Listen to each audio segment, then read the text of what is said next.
کہ وہ غلط بیانی کرتے ہیں جانتے بوجھتے کرتے ہیں، وہم یعلمون، انہیں معلوم ہے اس کی. اور اس کا جو کلائمیکس ہے نا، کمال ہے کہ فویل للذین یکتبون الکتاب بایدیہم ثم یقولون ھذا من عند اللہ، ہاتھ سے لکھتے ہیں. یعنی ایک تو یعنی کوئی پرسیپشن کی ہوتا ہے نا جی، اور ویسے تو یہ بھی ڈسیپشن ہے. جب آپ سے آج کل کہا جاتا ہے نا جی یہ آپ کی پرسیپشن ہے تو یہ میری پرسیپشن ہے. یہ دیکھیں نا 6 لکھا ہوا ہے تو آپ کو 6 نظر آتا ہے، مجھے 9 نظر آتا ہے. ٹھیک ہے، یہ سب یہ وہی شیطانی حربے ہیں. تو اب قرآن مجید نے ان چیزوں کو ہمارے سامنے کھول کے رکھا ہے کہ فویل للذین یکتبون الکتاب بایدیہم ثم یقولون ھذا من عند اللہ، پھر وہ کہتے ہیں یہ اللہ کی طرف سے. اب اس میں کیا شک ہے کسی کو کہ وہ جھوٹ بول رہے ہیں، اور اس جھوٹے ہونے کا انہیں خود بھی پتہ ہے. یہ تو مطلب آخر درجے کی مثال آ گئی نا. اور پھر ذرا یعنی اس میں آپ ذرا اس چیز کو بھی دیکھیں کہ ایک یہودی آ کے مسلمان کو ملا اور کوئی جو بھی مسئلہ زیر بحث تھا اس میں اس نے بتا دیا کہ بھئی یہ بات تو تورات میں بھی اسی طرح لکھی ہوئی ہے. اب جب وہ واپس اپنے دوستوں میں گیا، یعنی وہ جو وہاں پہ اس کے اور بھی بڑے شیطان بھی ساتھ تھے، اس وقت وہ چپ رہے، نہیں بولے. لیکن جب وہ اکیلے ہوئے تو انہوں نے اسے کہا اتحدثونہم بما فتح اللہ علیکم لیحاجوکم بہ عند ربکم افلا تعقلون. وہ ناسمجھ بندے، افلا تعقلون تو اسی معنی میں کہا الو، تم نے ان کو وہ بات کیوں بتا دی جو اللہ نے تم پر کھولی تھی. اب اسی بات کی بنیاد پر آخرت میں اللہ تعالیٰ جو ہے ہمارے اوپر حجت قائم کرے گا، اور یہ مسلمان کہیں گے کہ اس یہودی نے مجھے یہ بات بتائی تھی اور وہاں پہ باقیوں کو نہیں بتائی تھی، تو ہمارے اوپر حجت قائم ہو جائے گی. تو جو یہ بات کہہ رہے ہیں ان کو یہ نہیں معلوم، یہ اصل میں وہ جس سادے بندے نے بتا دی تھی اس کو ایک طریقے سے پھانس رہے ہیں کہ یہ تمہارے اوپر حجت قائم ہو جائے گی. جیسے آج بھی بعض لوگ ہوتے ہیں نا، کہتے ہیں جی وہ فلانے بندے کا جمعہ سننے نہیں جانا. بھائی کیوں نہ سننے جائیں جمعہ؟ آپ جب جمعہ سن لو گے تو اس علم کے مطابق آپ سے پوچھ گچھ ہوگی، تو نہ وہ علم حاصل کرو جو وہ بتاتا ہے اقامت دین کا، تو نہ جناب اوکھے چڑھا تو نہ منتا منا، تو وہ علم ہی نہ. اچھا اس کو نہیں پتہ جو یہ بات سمجھا رہا ہے اس کو کہ اس کا جمعہ سننے نہیں جانا، اسے سب پتہ ہے، اسے معلوم ہے اصل حقیقت، لیکن وہ اپنا بندہ قابو کرنے کے لیے یہ بات کہہ رہا ہوتا ہے. اسی طرح یہ اپنے یہودیوں کو قابو رکھنے کے لیے کہ تم مسلمانوں پر یہ بات نہ کھولو، نہیں تو آخرت میں تمہارے اوپر پلٹ آئے گی. وہم یعلمون، جانتے بوجھتے یہ کام کرتے ہیں، کتاب پڑھ کے حق معلوم کر کے پھر یہ بات کرتے ہیں. اچھا اسی میں پھر وہ جو آتا ہے نا، یہ جو تحویل قبلہ کا واقعہ ہوا ہے، اگر آپ اسے 1-2 دفعہ پڑھیں نا، جو خاص طور پہ یہ جو دوسرا رکوع جہاں سے دوسرا پارہ جہاں سے شروع ہوتے ہیں، تو وہاں صاف معلوم ہوتا ہے کہ یہودیوں کو پتہ تھا اس کے بارے میں کہ جو آخری نبی آئیں گے، جو آخری امت ہوگی، اس کا قبلہ بیت اللہ ہوگا، اور یہ انہیں معلوم تھا.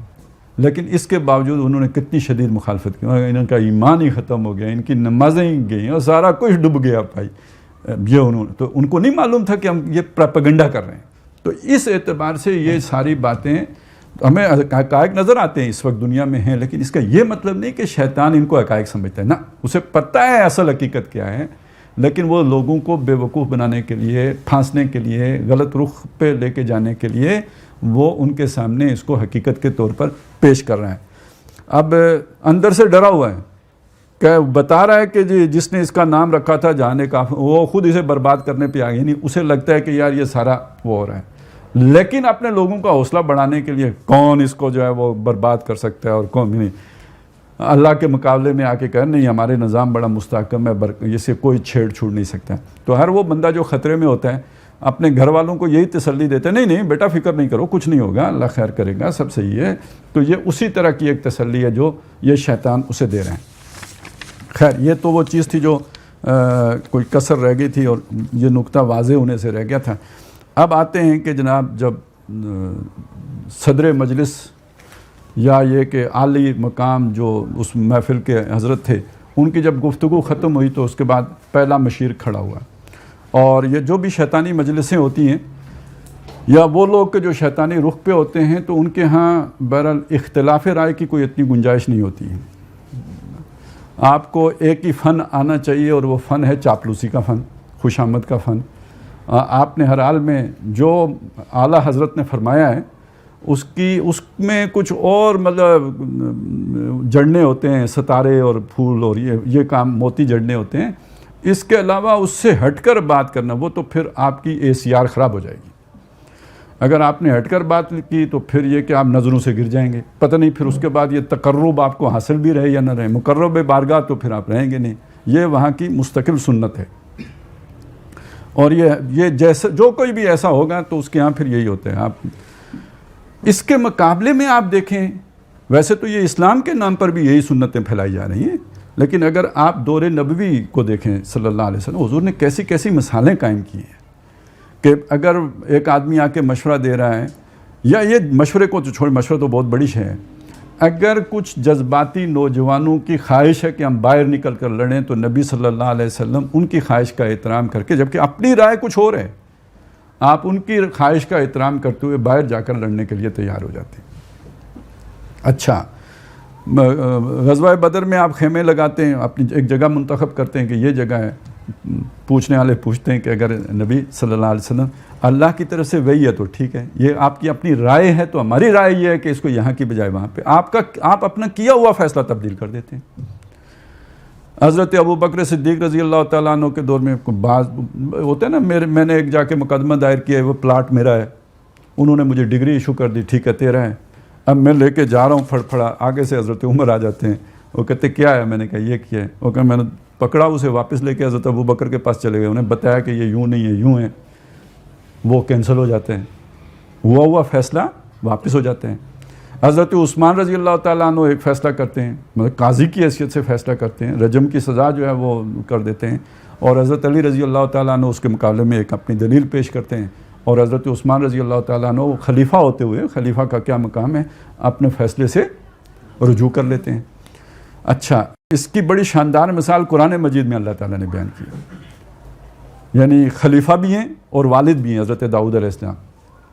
وہ کھیتی جو آ کے وہ خراب کر گئی تھی بکریاں، تو وہ مقدمہ حضرت داؤد علیہ السلام کی عدالت میں ہے، فیصلہ تو حضرت داؤد نے کرنا ہے، اور انہوں نے فیصلہ کر دیا ٹھیک ہے بھائی، یہ کھیتی ان کی برباد کر دی بکریوں نے، یہ ساری بکریاں کھیتی والے کو دے دو، فیصلہ ہو گیا. تو حضرت سلیمان علیہ السلام نے جو بیٹے ہیں، انہوں نے وہیں پہ دربار میں ہی اس کے مخالف رائے دے دی، اور انہوں نے جو ہے رائے یہ دی کہ بھئی یہ کھیتی جو ہے یہ جو برباد جن بکریوں نے، یہ بکریاں دے دیں کھیتی والے کو، اور جس کی کھیتی ہے وہ کھیتی دے دیں اس کو جس کی بکریاں تھیں، یہ اس کھیتی کو واپس اس سطح پر پروان چڑھائے جس سطح پہ وہ خراب ہوئی ہے، تو وہ کھیتی والا اپنی کھیتی لے لے اور بکریاں واپس بکریوں والے کو دے دی جائیں. تو حضرت داؤد علیہ السلام نے بیٹے کا فیصلہ قبول کر لیا. تو یہاں پہ جو ہماری تعلیمات ہیں یا جو دینی تعلیمات ہیں یا جو وَأَمْرُهُمْ شُورَىٰ بَيْنَهُمْ کا ہے، تو اس میں اس پہ کوئی توہین آمیز نہیں لگتا کہ میں کسی اور کی بات کو مان لوں یا تسلیم کر لوں اور اپنی رائے پر اس کی رائے کو ترجیح دے دوں، لیکن یہاں پہ تو اس کی کوئی گنجائش نہیں ہے. اور یہی وجہ ہوتی ہے نا پھر اس طرح کی جو بھی بے شک رضاکار جماعتیں کیوں نہ ہوں، تو اس میں پھر قریب ترین وہی لوگ جگہ پاتے ہیں جنہوں نے 60 سال تک یہ خوشامد کے طور طریقے سیکھے ہوں. ظاہر ہے آپ کسی گورنمنٹ جاب میں ہوں، کہیں آپ نے سول سروس میں کچھ کیا ہو، تو آپ ایگزسٹ تو نہیں کر سکتے اگر آپ کو یہ طور طریقے نہیں آتے کہ صاحب کی مرضی کیا ہے اور صاحب کیا چاہتے ہیں اور ان کے دل کو جا کے ٹچ کرنے والی بات کون سی ہے. یہ اس فن میں طاق ہوں گے تو آپ نوکری بھی اچھی کریں گے، اچھا من پسند جگہ پہ تعینات بھی رہیں گے، نہیں تو ٹرانسفر ہی ہوندیاں رہندیاں ہیں. تو یہ سارا جب آپ 30 40 45 سال کرتے رہتے ہیں تو اس میں تو آپ کو ید طولہ حاصل ہو جاتی ہے.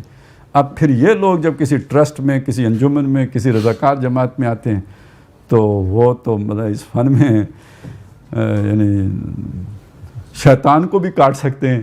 تو پھر یہ ہے وہ جگہ جہاں سے پھر ان کے لیے یعنی وہ گنجائش نہیں کر. وہ یہ بھی ایک دیکھنے کا طریقہ ہے، آئینے کے بغیر بھی اس اینک سے بھی دیکھا جا سکتا ہے کہ کون اپنے گرد کیسے لوگوں کو اکٹھے کر کے رکھتا ہے.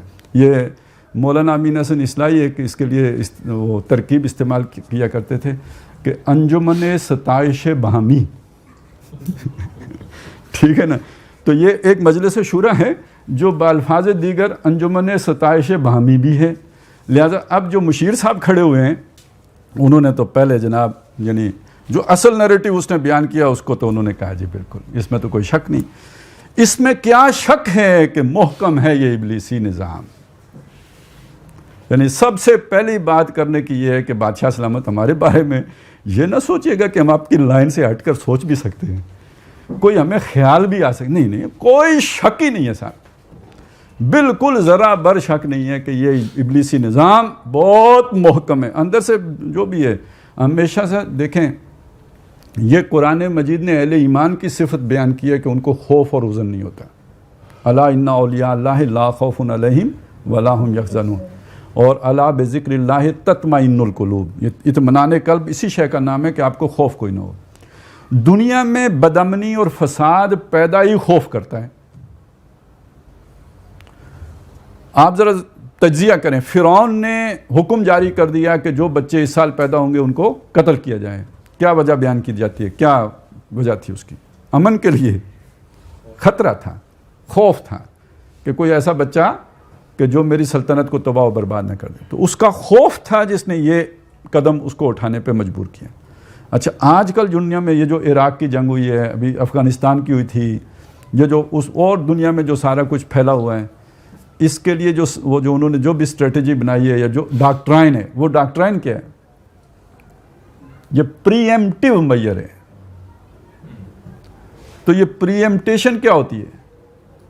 آپ کو کسی جگہ سے خطرہ ہے، اس خطرے کے پنپنے سے پہلے، ظاہر ہونے سے پہلے آپ نپ دا ایول ان دا بڈ، یہ جو کرتے ہیں یہ ہے پری ایمپٹیو میئر. ٹھیک ہے، حفظ ما تقدم، یعنی پہلے ہی اپنی حفاظت کر لینا. تو آپ کو یہ ابھی وہ خطرہ ظاہر نہیں ہوا، آپ نے محسوس کیا کہ یہاں سے مجھے خطرہ ہے، آپ نے ادھر ہی جا کے اس خطرے کا کلا کما کر دیا ہے. تو اس کے پیچھے اصل بات کیا ہے؟ خوف ہے. لیکن آپ نے کہنا کیا ہے؟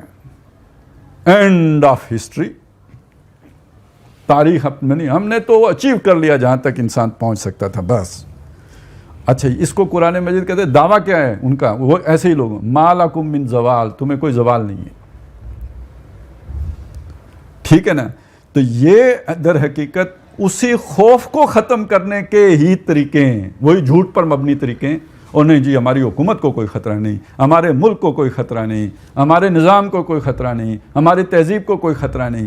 ایک طرف یہ نیریٹو چل رہا ہے، دوسری طرف اور چندہ اور دو اور مزید قربانی کے لیے تیار ہو جاؤ، یہ خطرہ ہے وہ خطرہ ہے. یہ دونوں ساتھ ساتھ چل رہے ہوتے ہیں، اور جس بنیاد پہ چل رہے ہوتے ہیں کہ عوام کی یادداشت کمزور ہوتی ہے اور دوسرے چیزوں کو کنیکٹ نہیں کر سکتی.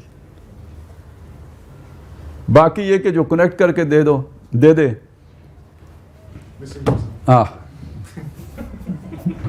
یہ چیزیں کنیکٹ کرتا ہے، اس کو اٹھا لو. ٹھیک ہو گیا. تو اس میں کیا شک ہے کہ محکم ہے یہ ابلیسی نظام، پختہ تر اس سے ہوئے خوئے غلامی میں عوام. اب یہ بھی اسی کے نیریٹو کو جو اس نے پہلے بیان کیا تھا، جیسے پچھلی دفعہ جو میں نے آپ کے سامنے بات رکھی تھی. اور اب یہ دوسرا نقطہ وہ ہے جو پچھلی دفعہ، چونکہ وہ حبیب جالب کا بھی وہ آیا تھا، یہ جو 10 کروڑ ہیں جہل کا نچوڑ ہیں. ٹھیک ہے، اور وہ جو کتے والا آیا تھا، کاش کو سوئی ہوئی دو ملا دے. ٹھیک ہے، تو یہ کیا ہے؟ یہ وہ شے ہیں، یعنی یہ اس کا یہ مطلب نہیں ہے کہ وہ عوام کو کتے کہہ رہے ہیں، اس کا یہ مطلب نہیں ہے کہ وہ عوام کو جاہل کریں. وہ جو مطلب ہے اس کا یہ ہے کہ ان کو ان لوگوں نے اس طرح سلا دیا. اب یہ جو حکمران کی ساحری ہے، اس نے انہیں یہ بنا دیا، نمبر 1. اور نمبر 2 وہ بات، اس کو ذرا یہاں پہ جوڑ لیں، جو شاہ ولی اللہ رحمۃ اللہ علیہ نے فرمائی کہ جہاں پہ انسانی ضرورتیں، ان کی بنیادی ضرورتیں، ان کی کفالت کا سامان نہیں ہوگا تو انسان پھر ڈھور ڈنگر بن جاتے ہیں، پھر وہ اپنی ان ضرورتوں سے آگے نہیں دے سکتا. اب اس میں جو حکمت کی بات ہے اسے سمجھیں. یہ نظام کبھی بھی افورڈ ہی نہیں کر سکتا کہ عوام کی بنیادی ضروریات پوری ہوں. لوگ اگر اپنی بنیادی ضروریات سے بے فکر ہو گئے تو پھر ان کو خیالات اونچے خیالات آنے شروع ہو جائیں گے. تو جب اونچے خیالات آ جائیں گے تو ہمارے نظام کا کیا بنے گا؟ ان کو مست، جیسے وہ تھا نا، مست رکھو ذکر و فکر صبح گائے میں سے، ان کو 2 وقت کی روٹی میں پھنسا کے رکھو، جو اس سے آگے سوچ ہی نہ سکیں، دیکھ ہی نہ سکیں. عہد حاضر ملک الموت ہے تیرا کہ جس نے قبض کی روح تیری دے کے تجھے فکر معاش. پھنسا لو اس کو، اس کے اندر پھنسا لو. اب یہ ہے کہ اسے بس جیسے کتے کو روٹی کی فکر ہے بس، اور جیسے جاہل کو نہیں پتا ہوتا میرے آگے پیچھے، یہ اس عوام کو ڈھور ڈنگر بنانے والا یہ نظام ہے. اچھا اس کو جو قرآن مجید نے کہا نا کہ یہ جو شیطان ہے، الشیطان یعدکم الفقر، یہ شیطان ہے جو تمہیں فقر سے ڈراتا ہے، اور وہ یعنی یہ اگر اللہ کی راہ میں اٹھے تو فقیر ہو جاؤ گے اور یہ ہو جاؤ گا اور وہ ہو جائے گا، یہ اس یعنی بجائے وہ اس کو عطا کرنے اور پھر اللہ کی راہ میں خرچ کرنے پہ ابھارے، وہ کہتے ہیں یہ تمہارے لیے جو ہے فقیری آ جائے گی۔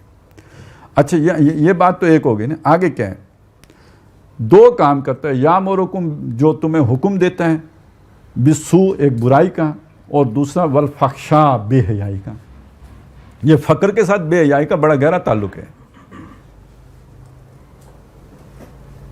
کہ جب آپ بنیادی انسانی اوصاف سے نیچے گر گئے تو پھر آپ اپنی انہی ضروریات کو پوری کرنے کے لیے آپ کو عزت بے عزتی کا کوئی مسئلہ بیچ میں نہیں رہا، اور جس کی طرف وہ دولت کی جو ریل پیل ہو گئی ہے تو انہیں عیاشی کرنے کے لیے ظاہر ہے پھر وہ کھلی چھوٹ چاہیے۔ تو ایک طرف ضرورت کی وجہ سے جو ہے ایک انسان بے حیائی پہ مجبور ہو گیا، دوسری طرف عیاشی کے لیے انسان بے حیائی پہ آمادہ ہو گیا۔ تو یہ شیطان نے وہ جو شاہ ولی اللہ نے فرمایا تھا نا 2 دھاری تلوار ہیں، تو اب یہ 2 دھاریں آپ کو نظر آ گئی نا، ادھر بھی اس نے مار کی اور ادھر بھی مار کی۔ تو یہ خوئے غلامی جو ہے، یہ غلام آدمی اللہ کا بندہ ہو ہی نہیں سکتا۔ مرد حر ہے جو اللہ کا بندہ ہو سکتا، جس کی گردن کسی اور کے آگے نہیں جھک سکتی ہے، اس کی خود ہی اس بات کو گوارا نہیں کرتی کہ وہ کسی اور کے آگے جو ہے وہ نظریں جھکائے یا گردن جھکائے۔ اب یہ گردن جب اللہ کے سامنے جھکے گی تو یہ کوئی معنی رکھتی ہے نا، اس کا کوئی مفہوم ہے، اس کی کوئی مقام ہے۔ باقی یہ کہ وہ ادھر بھی منتیں اور چاپلوسیاں تو ادھر بھی حمد و ثنا، تو فرق کیا ہے؟ ادھر گیا تو اس نے جو زمین آسمان کے کلابے ملا دیے، صاحب آپ جیسا تو حکیم دانا بینا میں نے زندگی میں نہیں دیکھا، ادھر آیا تو سبحانک اللہم و بحمدک۔ تو اس سبحان اللہ کے کیا اہمیت ہے؟ جس نے کسی اور کو نہیں مانا نا، وَمَن يَكْفُرْ بِالطَّاغُوتِ وَيُؤْمِن بِاللَّهِ، اب یہ ہے وہ کہ جس کا تو یہ غلامی کو کوئی معمولی شے نہ سمجھیں۔ غلام آدمی وہ ایمان کے تقاضے پورے ہی نہیں کر سکتا، یا پھر وہ حوصلہ ہو اس طرح، وہ تھوڑی غلام تھے، وہ تو فزیکلی مطلب انہوں نے غلامی میں گرفتار تھے، ان کا ذہن تو غلامی والا نہیں تھا۔ حضرت بلال ہوں یا جو بھی اس طرح لوگ تھے وہ غلام نہیں تھے، یہ اپنی انا پر کھڑے ہونے والے لوگ تھے۔ اچھا یہ خوئے غلامی کون کون سکھاتے ہیں؟ بادشاہ سکھاتے ہیں، باس از آلویز رائٹ والے سکھاتے ہیں، یہ جتنی بھی یار آپ یہ کدھر سے سکھاتے ہیں۔ مجھے ایک بات پرانی یاد آ گئی، برٹرڈ رسل کا ایک مضمون کسی زمانے میں پڑھا تھا، تو اس میں اس نے لکھا تھا یار یہ کام جو ہوتا ہے نا، جیسے ہم کہتے ہیں کام میں برکت ہے، تو وہ بھی کہتے ہیں کام کر کے بندہ خوش ہوتا ہے، کام خوشی دیتا ہے انسان کو نا۔ تو واقعی کوئی بھی آپ خاص طور پہ تخلیقی کام کریں تو زیادہ خوشی ہوتی ہے۔ یہ سارا اس نے ہر بندے مختلف طبقات کا لکھا تھا، کام کر کے خوشیاں محسوس کرتے ہیں۔ اس نے کہا صرف سوسائٹی میں جو انٹلیکچوئل بندہ ہوتا ہے نا، اسے کام کر کے خوشی کی بجائے افسوس ہوتا ہے۔ اچھا بھائی انہوں کے تکلیف ہے، اسے کیوں تکلیف ہوتا ہے؟ کہتے ہیں یار وہ سوچتا ہے کہ مجھ میں اور پراسٹیٹیوٹ میں کوئی فرق نہیں ہے، کہ اس نے اپنا جسم بیچا پیسے کمائے، میں نے اپنا دماغ اس سرمایہ دار کو بیچ کے تو میں نے بھی پیسے کما لیے۔ کیونکہ یہ تو کسی مطلب جو انٹلیکچوئل ہے یہ مزدوری تو نہیں کر رہا ہوگا نا، یہ تو کہیں ادھر بیٹھا کوئی اونچا کام کر رہا ہوگا، اور ہو سکتا ہے کہ بیٹھا ہوا تو کچھ وہ سارے جو ہے نا ان کی نفسیات اور یہ وہ کارکنوں کی وہ کر، لیکن یہ سارا تخلیقی کام کر کے سوچے گا کیا کہ میں نے کس کے لیے کیا ہے، چند ٹکوں کی خاطر اتنی اعلیٰ تخلیق میں نے بنا کے، تو اسے خوشی نہیں ہوتی۔ اب ذرا یہ ذہن میں رکھ لیں، اب یہ پرابلم ہے، یہ پرابلم آئیڈینٹیفائی کس نے کی ہے؟ یہ برٹرڈ رسل نے کی ہے۔ اب اس پرابلم کو سالو کیے بغیر آپ کا کارخانہ اچھی طرح نہیں چل سکتا، کیونکہ انٹلیکچوئل نہیں ہوگا تو کیسے چلے گا؟ تخلیقی کام کرنے والے، دن رات ایک کرنے والے، وہ تو ہوں گے تو یہ کام چلے گا۔ جنون جن کو ہو ان کو کیسے کریں؟ ان کے اندر بڑی خرابیاں ہیں، وہ تنقید کرتے ہیں، وہ جناب ایسی تیسی پھیر دیتے ہیں، وہ اگر آپ خادم رضوی صاحب کی زبان استعمال کریں تو وہ کر دیتے ہیں۔ تو اب یہ ساری چیز جب وہ کر لیتے ہیں تو ان کو بڑے مسائل آتے ہیں بھائی، اچھا پھر چھوڑ کے چلے جاتے ہیں، یہ لاؤبالی بھی ہوتے ہیں۔ اب ڈیل کارنیگی صاحب نے ایک کتاب لکھی، how to win friends and influence people, اور اس میں در حقیقت انہی لوگوں کا علاج تجویز کیا گیا ہے کہ بھئی آپ کو یہ غلامی، ہوئے غلامی سکھائی گئی ہے اس میں، یا آپ اسے منافقت کریں، منافقت کے طور طریقے سکھائے گئے ہیں. تو یعنی اگر اس لیول پہ جا کے ہوتا ہے تو ہمارے فضائل کے نام پر یہی کچھ ہوتا ہے. ادھر ذرا انٹلیکچوئل لیول پر ہوتا ہے تو ادھر فضائل کے نام پر ہوتے ہیں. اور پھر یہ کہ بادشاہ ذل اللہ فی الارض اس کے نام پر ہوتا ہے. اور خدا اس غلام سے راضی جس سے اس کا مالک راضی، یہ اس کے مفہوم کو ایکسٹینڈ کر کے تو پھر وہ مانی دیا. تو خوئے غلامی وہ ہر طرح. اچھا اس کے علاوہ یہ جو نشے ہیں، افیون ہیں اور فلاں جو چینیوں کو کھلائے پلائے جاتے ہیں، یہ سب ان کو غلام رکھنے کے لیے. مغرب نے اس میں ایک اور اضافہ کیا ہے، یہ تازہ ترین اضافہ ہے. تازہ ترین سے مطلب یہ پچھلے 200-400 سال کا اضافہ ہے. وہ یہ ہے کہ یار جو بہرحال اتنوں کو غلام بنا کے رکھنا تو مشکل ہو جاتا ہے نا، تو اب ان کو مصروف رکھنے کے لیے ایک یہ ہے کہ ان کے سامنے ذرا لائف سٹینڈرڈ لے کے آؤ نا، ذرا ہائی فائی، تاکہ وہ جو سوچ ہے معیشت کی اس میں گھوم رہے ہیں. 4-5 دن خوب محنت کریں، اچھا اپنی زندگی بنانے کے لیے خوب لگائیں. اس کے بعد 2 دن چھٹی دو، اس میں بھی اوانیت سے اوپر نہ اٹھیں. جاؤ بیچ پہ جاؤ، ادھر جاؤ جناب، ویکینڈ میریجز کرو. اور یہ کہ اگر کسی کو کوئی اس سے کچھ ضمیر میں چبھن ہوتی ہے تو چلو مفتیو اٹھو، تم بھی کوئی اس کا ہلا نکالو ہفتے والے دن والے، چلو جی انہوں نے کہا مسیار کرو. تو مطلب یہ ساری 2 دن جو ہے وہ خنزیروں کی طرح عیاشی کرو اور 5 دن گدھوں کی طرح کام کرو. یہ جو 10 کروڑ گدھے، تو یہ بنائے جاتے ہیں گدھے. اللہ نے گدھے نہیں پیدا کیے تھے اور اللہ نے کتے نہیں پیدا کیے تھے. یہ نظام گھڑ کے بناتا ہے. یہ بات ہے جو ہم سمجھاتے ہیں بابا جی عبدالستار عیدی صاحب غربت ختم نہیں کر سکتے. یہ بات ہے جو ہم سمجھاتے ہیں کہ آپ کی زکاتیں ہیں اور یہ جو کچھ آپ کرتے ہو جناب، یہ ہم نے یتیموں کا ادارہ بنا دیا، اس سے غربت ختم نہیں ہو. یہ نظام غربت پروڈیوس کر رہا ہے. جب تک آپ اس کو نہیں بدلیں گے غربت ختم نہیں ہو سکتی، اور یہ نہیں ختم ہو سکتی تو غلامی نہیں ختم ہو سکتی. تو یہ بڑا محکم ہی نہیں ہے ابلیسی نظام. جو اس نے اگر وہ دعویٰ کیا تو نری چاپلوسی ہی نہیں ہے، بلکہ یہ کہ اس کے پیچھے یہ حقائق بھی ہیں. اس میں کیا شک ہے کہ محکم ہے یہ ابلیسی نظام. پختہ تر اس سے ہوئے خوئے غلامی میں عوام، ہے ازل سے ان غریبوں کے مقدر میں سجود. ان کی فطرت کا تقاضا ہے نماز بے قیام. اچھا یہ بڑا ویسے زبردست جو ہے نا انہوں نے ایک اشارہ کیا اس میں کہ یہاں سجدہ اور قیام کس معنی میں ہے. اطاعت، سرنڈر، سر تسلیم خم کرنا، بالکل کوئی کلمہ بغاوت زبان پر نہ لانا، کوئی حق گوئی نہ کرنا، یہ مطلب ہے سجدے کا یہاں پہ. اور قیام کا مطلب کیا ہے؟ قیام کا آخری مطلب ہوگا قتال کرنا، جنگ کرنا، میدان میں اترنا. لیکن قیام کا آغاز کہاں سے ہوگا؟ ظالم حکمران کے سامنے کلمہ حق کہنا سب سے افضل جہاد ہے. تو بہرحال حکمران بڑی شے ہوتی ہے، پہلے باس کے سامنے کرنا پڑے گا نا. وہاں چاپلوسی سیکھی تو پھر جا کے ادھر بھی چاپلوسی ہی کرو گے. وہاں پہ جو ہے نا جو سیکھ کے آئے گا کہ بھئی اختلاف رائے اور وہ اپنی جو بھی ایک ٹھیک ہے زندگی میں 10-15 نوکریاں کرنی پڑ جائیں گی نا، اور شٹل کاک کی طرح ٹرانسفرنگ ہی ہوتی رہیں گی، لیکن یہ کہ آپ اپنی خود ہی کے تو نگہبان ہو، اس کی تو حفاظت کر رہے ہو. آپ نے کوئی کمپرومائز تو نہیں کیا. یہ قیام ہے. اور یہ سجدہ کیا ہے جی؟ بس لیٹ گئے. اور اب دیکھیے ہم کہتے ہیں جی اقدار الٹ گئی، ذرا ذہن میں رکھیں. ہم کہتے ہیں نا یہ لفظ اقدار الٹ گئی، تو اعلیٰ قدر کیا تھی؟ قیام کرنا. اور گھٹیا قدر کیا تھی؟ اچھا یہ سجدہ وہ نماز والا سجدہ نہیں کہہ رہا ہوں میں، وہ تو اللہ کے سامنے جب ہو تو سب سے اعلیٰ شے سجدہ ہے. یہاں سجدہ اللہ کے سامنے کرنے والی بات نہیں ہے، یہ سجدہ لوگوں کے سامنے والی بات ہے. اور میں نے بتایا مطیع ہونا، فرما بردار ہونا، اس کے لیے یہ استعمال ہوا ہے. تو یہ تو انتہائی گھٹیا بات تھی. قیام تھا، حق گوئی وہ تھا جو اعلیٰ قدر تھی آپ کی. اب جو حق گوئی پر کھڑا ہوتا ہے وہ سمجھا جاتا ہے یار اس کو کوئی خشکی ہو گئی ہے دماغ میں. یعنی یہ بڑا ہمدرد آدمی یہ سمجھے گا کہ اس کے دماغ میں خشکی، بادام کھانے کا مشورہ دے گا. اور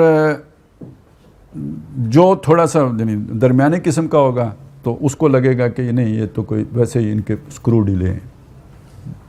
مطلب بندے کو کوئی سمجھ ہی نہیں ہے، تھوڑا مطلب اسکرو کا مسئلہ ہے، کوئی ڈھیلے رہ گئے ہیں. اور جو زیادہ ہمدرد ہوگا وہ کہے گا یار جادو ہو گیا. یہی ہو رہا ہے ہمارے معاشرے میں یہ. اور اس کے مقابلے میں جسے جو آتی ہو وہ خوئے دل نوازی نیچے نہیں، خوئے دل نوازی اوپر، اپنے صاحب کا دل جیتنے کا عادت پختہ ہو گئی ہو جس کی، تو جس کا یہ معاملہ ہو کہ بچہ سیانا ہے، سمجھدار ہے، بات کرنے کا ڈھنگ ہے، تو یہ ہے قدر بدل جانا، الٹ جانا. تو اس لیے شیطان کو بھی لگتا ہے کہ ہمارا تو بڑا محکم ہے ازل سے ان غریبوں کے مقدر میں سجود، ان کی فطرت کا تقاضا ہے نماز بے قیام. اچھا ایک بات اور بھی ذہن میں رکھیں کہ یہ جو حریت کا جذبہ ہے نا، یہ بھی بندہ گھر میں سیکھتا ہے. یہ ماں باپ کا کام ہے کہ حریت کا جذبہ بچوں کے اندر پیدا کریں. وہاں اگر باپ صاحب بھی ڈنڈا لے کے کھڑے ہیں نا ایسی کی تیسی، تو وہ پھر وہاں ایگزسٹ کرنا ہے تو سجدہ کر کے ہی ایگزسٹ کرنا ہے نا. تو یہ جذبہ وہاں ملتا. اچھا اب ایک بات اور سمجھیں، یہ جو پچھلے 100 سال میں ہوا ہے، یا کم از کم 150 سال، بلکہ 100 سال سے زیادہ ہو گئے، اس میں ایک نیا طریقہ واردات ہے کہ بچوں کو ماں باپ سے لے کر ان تعلیمی اداروں میں تعلیم دو کہ جہاں پہ ماں باپ کا عمل دخل نہیں ہے. شروع ہی سے انہیں ادارہ جاتی نظام کے اندر اس گردش میں لے آؤ. اب وہ بن جاتے ہیں روبوٹ، مکینیکل انسان بن جاتے ہیں. جذبات احساسات وہ تو ماں باپ سے سیکھنے تھے انہوں نے، وہ تو سیکھنے سے رہے. یہی وجہ قرآن مجید یہ یتیم پالنے کا بھی جو کہتے ہیں نا، اپنے گھر میں پالو نا، اپنے بچوں کے ساتھ پالو. اب گھر میں پالو گے تو وہ ٹینٹروں بھی کریں گے، اب وہ تو بڑی مصیبت کا کام ہے.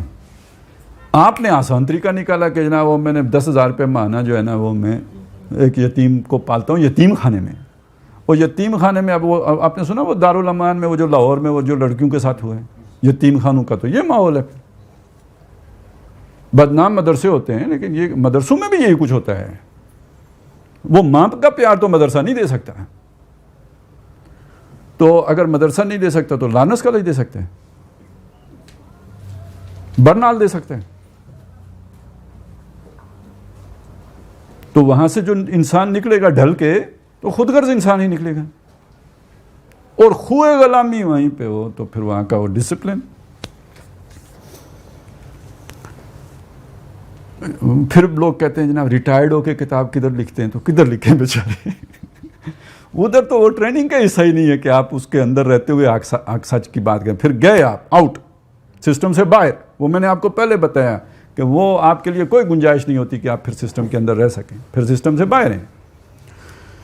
تو اس لیے وہ کہتے ہیں یار کہ یہ بہت ہی مضبوط اور مستحکم میرا نظام ہے. آرزو اول تو پیدا ہو نہیں سکتی کہیں، اتنا مستحکم ہے وہ مشیر صاحب. اس میں مرچ مسالہ ضرور ہے لیکن بہرحال اتنا بھی مرچ مسالہ بھی شیطان کے سامنے خالص مرچ مسالہ تو نہیں لگ سکتا نا. کوئی کچھ تو سچ ہوگا تو تب اس کے اوپر مزید اس نے جو ہے وہ رنگ بھرا ہوگا.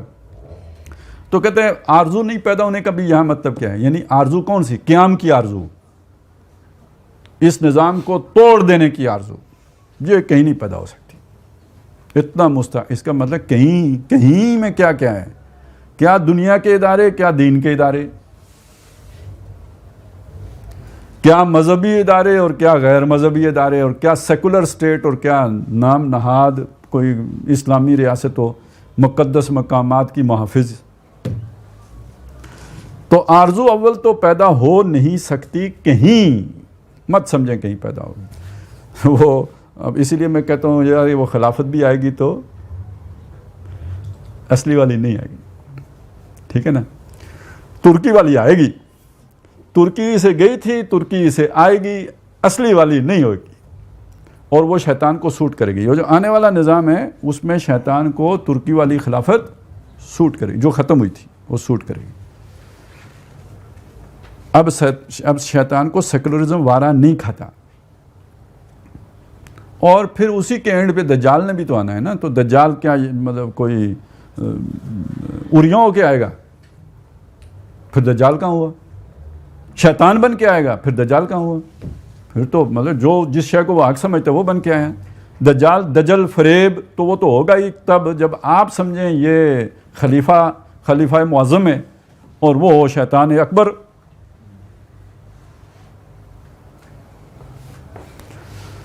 تو آرزو اول تو پیدا ہو نہیں سکتی، کہیں پیدا تو مر جاتی ہے یا رہتی ہے. خام مر جاتی، دو باتیں کہی ہیں، یا تو خام ہے. اب دیکھیں آپ کو شوق آ گیا، اسلام آ جائے، خلافت آ جائے، شوق آ گیا، او جی بڑی آواز ہو گئی، پتہ ہے نہیں خلافت کس شے کا نام ہے. تو جو دجال آ جائے گا وہ کہے گا آپ خلیفہ، ہم کہ وہ خلیفہ آ گیا، بس اتنی ساری بات ہے. تو یہ خام ہے. تو اس کو پہلی بات تو یہ کہ اس کا پورا فہم، اس کا پورا تصور آپ کو ہوگا تو کوئی آپ کو چکر نہیں دے گا یا دے نہیں سکے گا. اگر آپ کا تصور، آپ کی آئیڈیالوجی وہ کوئی مدھم ہے، اس میں کچھ جو ہے نا وہ کلیئرٹی نہیں ہے، تو پھر جو چاہے آپ کو چکر دے دے. وہ اس کی سادہ سی ایک مثال ہے، بہت ہی آسان سی، کہ جو چھوٹا بچہ ہوتا ہے نا ماں کے ساتھ، گھر سے نکلا، ماں نے برقع پہنا ہوا ہے، اب وہ ماں کوئی چیزیں دیکھنے کے لیے آگے پیچھے دکان پہ ہو گئی، بچے کو نہیں پتہ چلا، وہاں کوئی ایک اور خاتون کھڑی تھی برقع پہنے، بچہ اس برقعے میں اسی کی طرف چلا جائے گا. بچے کو نہیں پتا میری ماں وہ ہے کہ یہ ہے. لیکن یہ کہ بڑا آدمی یہ کام نہیں کرے گا. خامد نہیں بھولے گا میری بیوی کون سی ہے. کیوں؟ اس کی پہچان خام نہیں ہے. وہ تو کہتا ہے جو کپڑے پہن کے آ جاؤ میں پہچان لوں گا، وہ نہیں بھولتا ہے. لیکن بچہ بھول جاتا ہے، وہ غلطی اور ٹھوکر کھا جاتا ہے. اسی سے سمجھ لیجئے کہ جس کو اپنی آئیڈیالوجی کا صحیح پتہ نہیں ہوگا، اس کو کوئی دجال کہیں کبھی شکار کر لے گا. تو پہلی بات تو یہ کہ خام نہیں ہونا چاہیے آپ کا تصور. آپ کا تصور گہرا بھی ہونا چاہیے اور وہ وسیع بھی ہونا چاہیے. اور دوسری بات یہ کہ مر جاتی ہے، یہ بات بھی بڑی خاص ہے. یہ مر جاتی ہے در حقیقت علامت ہے کس بات کی؟ یہ علامت ہے نفاق کی. یہ بہت اہم مضمون ہے. یہ جو ڈاکٹر صاحب نے کتاب لکھی ہے نا، بر عظیم پاک و ہند میں اسلام کے انقلابی فکر کی تجدید و تعمیل، اور اس کے بعد اگلا کیا ہے؟ اور اس سے انحراف کی رائیں. یہ انحراف کرنا مر جانا ہے. آپ میں آرزو تو پیدا ہوئی تھی، اور پیدا بھی بڑے زوردار طریقے. آرزو پیدا ہو تو پھر حرکت بھی ہوتی ہے، لیکن کچھ عرصے کے بعد ٹھنڈی نہیں پڑ گئی، یو ٹرن لے گئی. اچھا یہ کوئی ایسی بات نہیں ہے کہ آج ہی کے دور میں ہو رہی ہے. قرآن مجید اس پہ بہت واضح بتاتا ہے کہ یہ انسان آگے بڑھ کے پیچھے ہٹ جاتا ہے. ان الذین آمنوا ثم کفروا ثم آمنوا ثم کفروا ثم ازدادوا کفرا ذالک بانہم آمنوا ثم کفروا فتوبع علی قلوبہم. یہ اس لیے ہوا کہ ایمان لائے تھے پھر یہ پیچھے ہٹ گئے تو اللہ نے ان کے دلوں پر مہر کر دی. یا ایھا الذین آمنوا ادخلوا فی السلم کافہ، اسلام میں پورے کے پورے داخل ہو جاؤ. ولا تتبعوا خطوات الشیطان، شیطان کے نقش پا کی پیروی نہ کرنا. انہ لکم عدو مبین. فإن زللتم من بعد ما جاءتکم البینات فاعلموا ان اللہ عزیز حکیم. تو یہ بینات آنے کے بعد، مان لینے کے بعد، اس کے بعد اگر تم ہل گئے، یوٹرن لے گئے، منہ موڑ گئے. اچھا یہ یہودیوں کا جو بار بار آتا ہے ثم تولیتم من بعد ذالک، پہلے مانا واقررتم وانتم تشہدون، یہ سارا کچھ ہوا، اس کے بعد پھر تم مکر گئے اور پیچھے ہٹ گئے. تو یہ نہ سمجھیے کہ آرزو پیدا ہونے کے بعد مر نہیں سکتی، پیدا ہونے کے بعد مر جاتی ہے.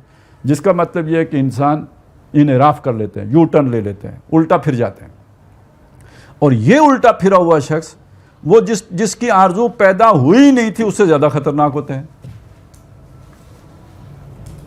کیونکہ اب اس کے ضمیر کا تقاضا یہ ہے کہ اس پورے نیریٹو کو غلط ثابت کرے جس سے اس نے خود یو ٹرن لے لیے. اس کے بعد وہ علامہ کہلایا جائے گا نا. علامہ تو تب بنے گا کہ جس شے کو اس نے غلط چھوڑا ہے اسے غلط بھی ثابت کرے، تب علامہ.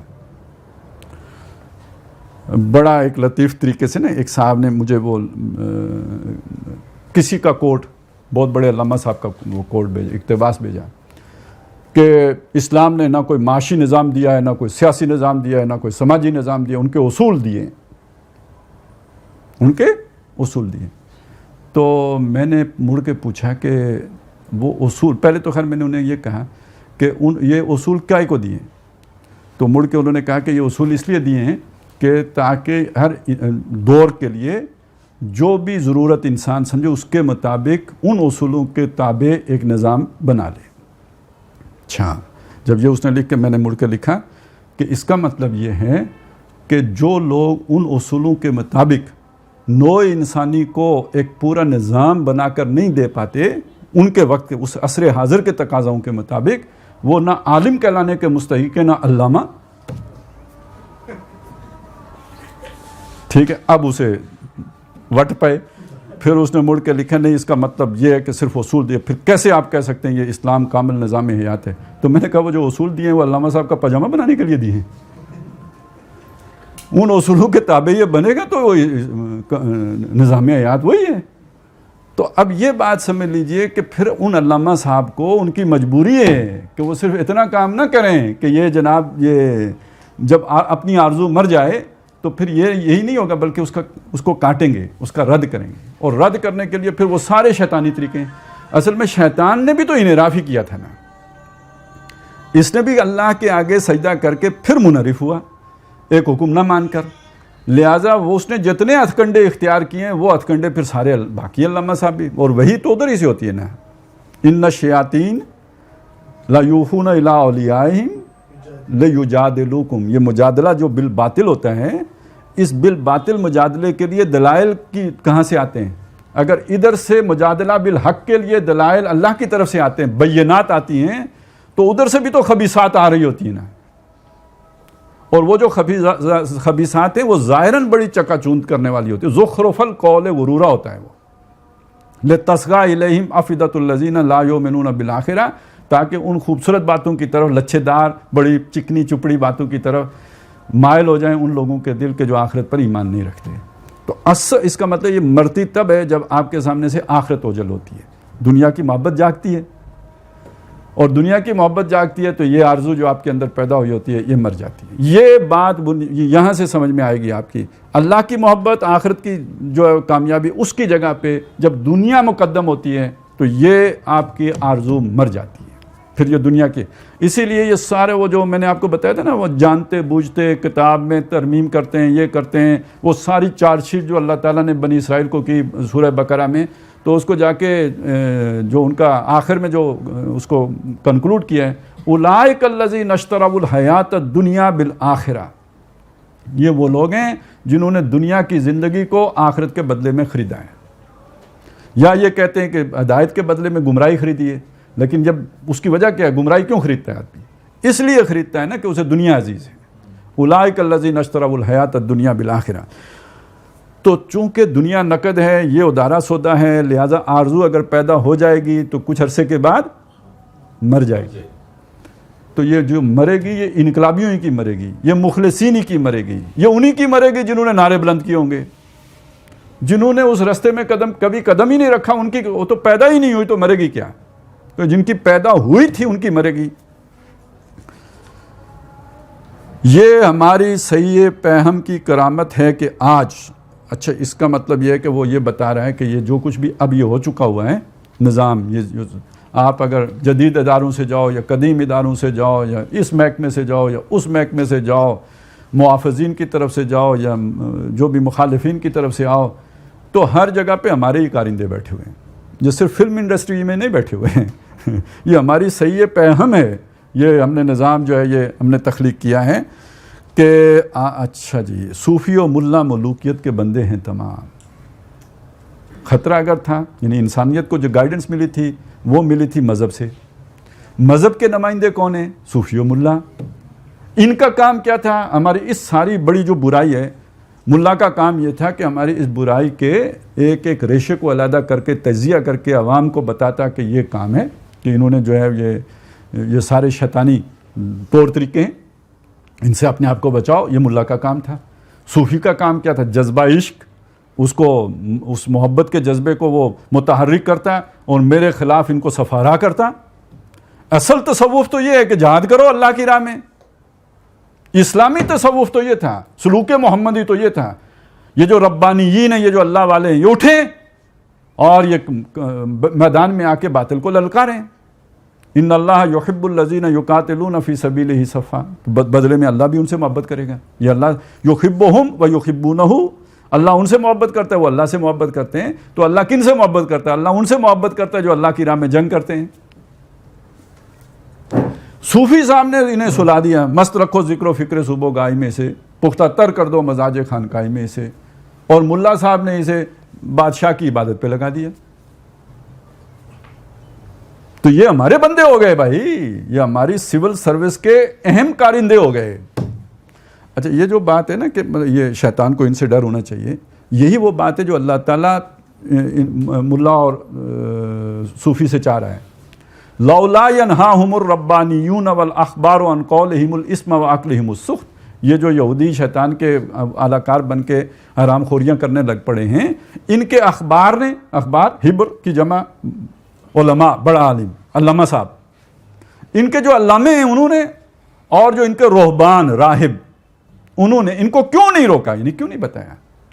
اچھا اسی میں اللہ تعالیٰ نے ان پہ جو لعنت کی ہے نا اس کا ذکر آتا ہے، کانوا لا یتناہون عن منکر فعلوہ.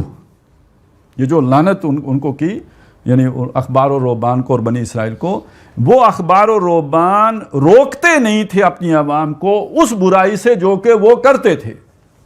یہ بہت اہم بات ہے، اس کو سمجھ لیں. ایک برائی ہے جس کا ہمیں ادراک ہے یہ برائی ہے، وہ ہم نہیں کرتے. مثلاً دیکھیں خنزیر کوئی کھائے گا؟ وہ تو گیا گزرا مسلمان بھی پتہ نہیں اور کیا کرتوتیں کرے گا جا کے امریکہ میں، خنزیر کا گوشت نہیں کھائے گا. حرام حرام، اللہ نے حرام کیا. خنزیر سے 10 کھرب گنا بڑا حرام سود ہے، وہ کھائے جاؤ. تو اب ان میں سے کون سا منکر وہ ہے جو معاشرے میں معروف بن گیا ہے؟ اب منکر نہیں رہا ہے، وہ معروف ہو گیا ہے، وہ سود ہے. تو خنزیر تو آج بھی منکر ہے، اللہ کی کتاب میں بھی منکر ہے، ہمارے ذوق میں بھی منکر ہے. لیکن سود اللہ کی کتاب میں خنزیر سے کھربوں گنا بڑا منکر ہے، لیکن ہمارے ذوق کے مطابق وہ معروف کا درجہ اختیار کر چکا ہے. اب مجھے کون سمجھائے گا کہ یہ خنزیر سے بڑا منکر ہے؟ عالم، علم والا سمجھائے گا نا. تو اگر کسی درویش نے سمجھا بھی دیا، کسی ڈاکٹر اسرار نے ہر خطبے میں بتا دیا کہ یہ اتنا بڑا گناہ ہے، تو پھر یہ کہ اب عالم کا کام یہ رہ گیا ہے کہ وہ اسے ہیلے بتائے کہ یہ گناہ کو یوں کر کے کرو تو ٹھیک ہو جائے گا. تو پھر کس کا بندہ ہوا؟ اور جو ایگزسٹنگ سسٹم کے لیے نیریٹو اسٹیٹ بلڈ کرے اس پہ اپنے دستخط مارے کہ یس یہ ہے. تو باقی صوفی کیا بن گیا؟ صوفی تو وہ بن گیا کہ جس کے لیے اب امریکہ بھی فنڈ دینے کے لیے تیار ہے. صوفی اسلام. اس لیے عمران خان صاحب بھی صوفی ہیں، آپ کو معلوم ہے وزیر اعظم بننے سے پہلے وہ گئے تھے دربار پر، بتانا تھا نا کہ ہم صوفی ہیں، اور پورے صوفی ہیں کہ دیکھیں ہم نے کوئی مطلب شریعت کا خیال نہیں رکھا ہے.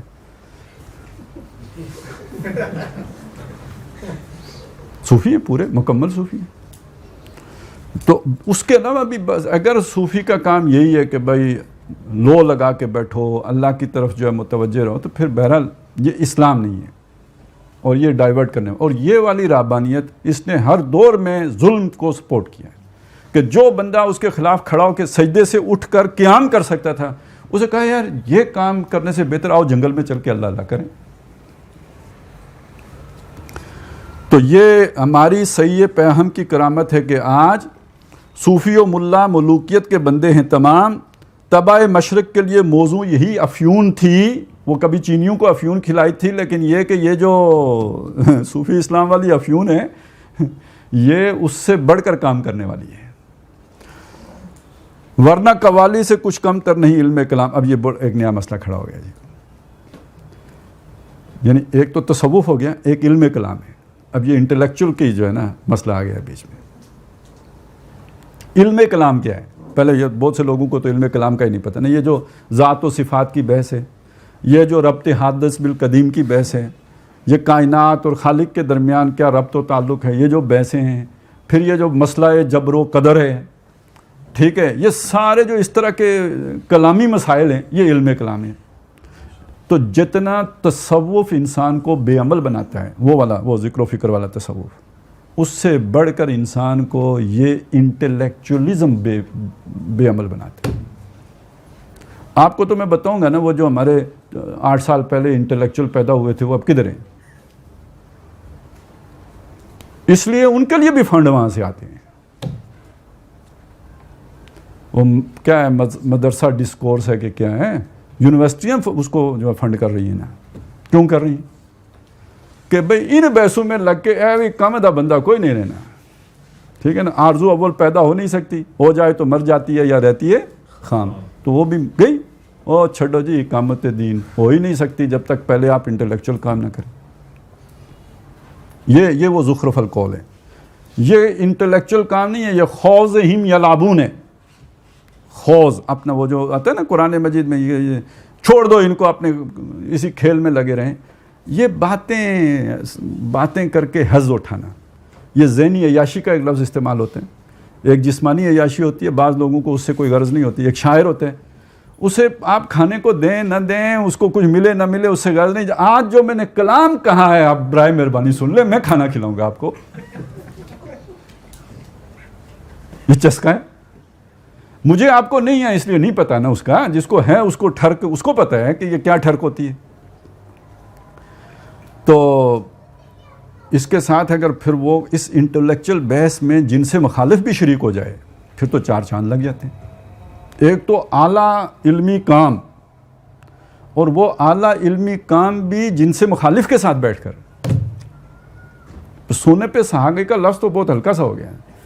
کسی ویسے شاعر نے یہ بڑا آئیڈیل قسم کا تصور دیا تھا، کسی میں ذرا شعر تو بڑا الٹا سا ہے، لیکن بہرحال بات کو آخر ابلاغ کا حق ادا کرنا پڑتا ہے. کہتے ہیں میں بھی گریجویٹ، تو بھی گریجویٹ، علمی مباحث ہوں، بس آگے میں چھوڑ دیتا ہوں. تو یہ علمی مباحث یہ بھی انسان کو نکما کرنے کے کام آتے ہیں. جو بندہ ان بحثوں میں پڑ گیا، جبر و اچھا وہ اللہ کا علم کامل ہے کہ وہ جزوی ہے تو کتنا ہے، تو یہ سارے فضول بحثیں، انسان کو نکما کرنے والے بحثیں. تو یہ اقبال نے حالانکہ خود بہت سے کلامی بحثیں کی ہیں. اچھا یہ ایک دوست پوچھ رہے تھے یہ علم غیر نافع کیا ہوتا ہے؟ یہی علم غیر نافع ہوتا ہے. علم تو ہے اور بڑا جناب آپ کو بڑا علامہ بنانے والا علم ہے، لیکن یہ کہ اس کا نفع کیا ہے؟ نفع یہ ہے کہ آپ ایک کام کر سکتے تھے، اس کام سے بھی گئے. اچھا مزے کی بات یہ کہ یہ ہمارے جو دوست تھے، ان کو سب سے بڑا جو اعتراض تھا ہماری طرح تنظیم کے اوپر وہ یہ تھا کہ یہ اقامت دین کی جدوجہد فرض عین ہے. ٹھیک ہے، جب علمی کام کی بات آئی تو ہم نے کہا یہ عین ہے یا کفایہ ہے؟ تو مان گیا یہ تو کفایہ ہے. تو عین کا کفایہ کے لیے عین کو چھوڑ رہے ہو، یہ کون سی عقل مندی کی بات ہے بھائی؟ تو یہ ہے اصل میں سارا کہ جو ادھر سے نکل آیا، اس پھندے سے نکل آیا، فلانی رکاوٹ عبور کر کے آیا، آگے ایک بڑا سانپ ہے نا، پھر تھلے صفر. تو اس سے بڑھ کر یہ علم غیر نافع کیا، یہ مضر علم ہے. اس سے زیادہ نقصان دہ علم کیا ہوگا کہ جو آپ کو اس جدوجہد سے ہی جو ہے وہ منحرف کر دے. ورنہ قوالی سے کچھ کم تر نہیں علم کلام ہے. طواف و حج کا ہنگامہ اگر باقی تو کیا. ویسے یہ ہنگامہ بھی کھلتا ہے، یعنی یہ طواف و حج کا ہنگامہ بھی پسند نہیں، کھلتا ہے. تسلی یہ دی جا رہی ہے کہ بہرحال اس میں ہم نے جان تو نہیں چھوڑی.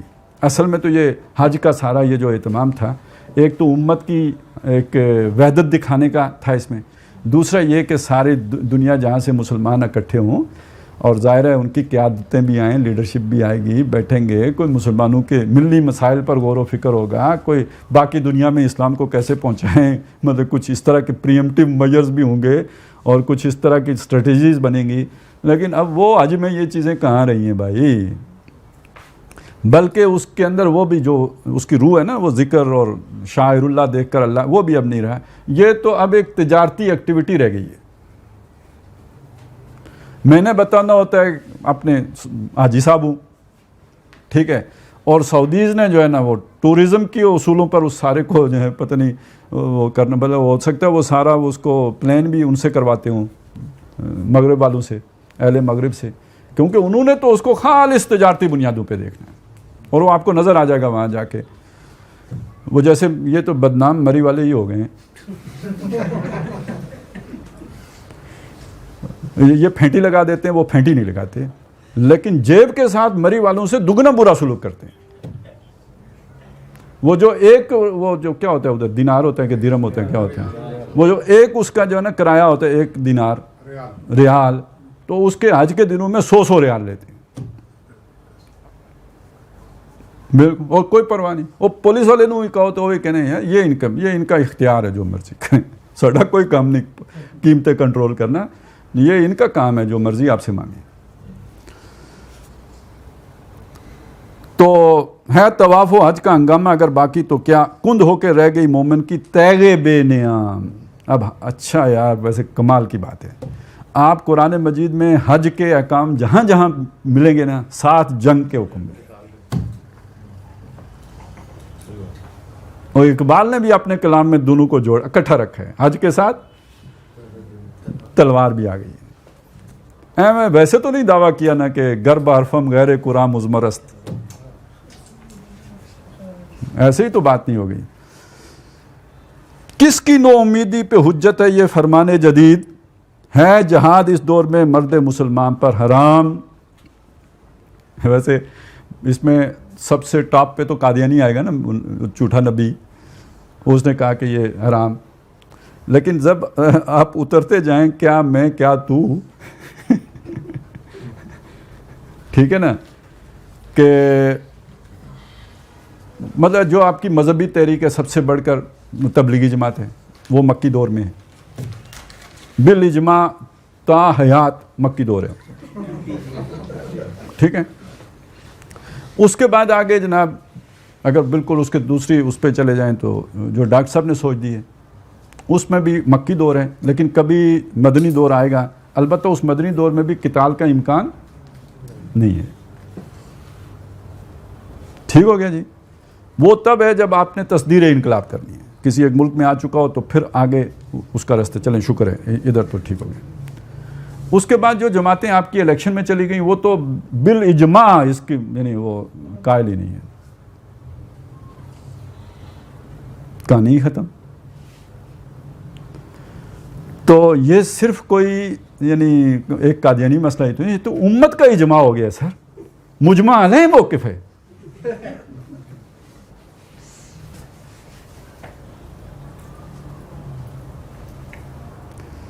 تو یہ نومیدی کس کی ہے؟ بہت جلد آنے والی خلافت کی ہے. حالت یہ ہے, ٹھیک ہے, آپ کو نظر آ رہا ہے بہت جلد خلافت آ رہی ہے. تو ابھی اس میں بات وہی ہے نمبردار بننے کی, وہ مر گیا تو پھر کون بنے گا, پھر کون بنے گا. امریکہ ختم بھی ہو جائے تو خلافت ابھی آنے والی نہیں ہے. اس وقت ابلیسی نظام نہایت محکم ہے, یہ اس کا دعویٰ ہے. اور اس نے جو نظر آتا ہے, ٹھیک ہے, یہ وہی بات ہو سکتی ہے کہ جیسے موسیٰ علیہ السلام کو نظر آیا تھا وہ جو بھی رسیاں تھیں کہ وہ اژدہے بن گئے ہیں. کمزور نظام ہے, لیکن یہ کہ بہرحال اس وقت بظاہر جیسے ان کو رسیاں اژدہے نظر آئے تھے, یہ نظام بڑا محکم نظر آتا ہے. تو یہ پہلے مشیر صاحب نے اپنی گزارشات پیش کی, پھر ان کے بعد ایک اور مشیر نے بادشاہ سلامت پر کوئی اعتراض نہیں کیا, لیکن اس مشیر پر ایک چھوٹا سا اعتراض کیا. تو پھر وہ یہ اس کا جواب دیتا ہے. یہ انشاءاللہ تعالیٰ پھر ہم اگلی نشست میں دیکھیں گے.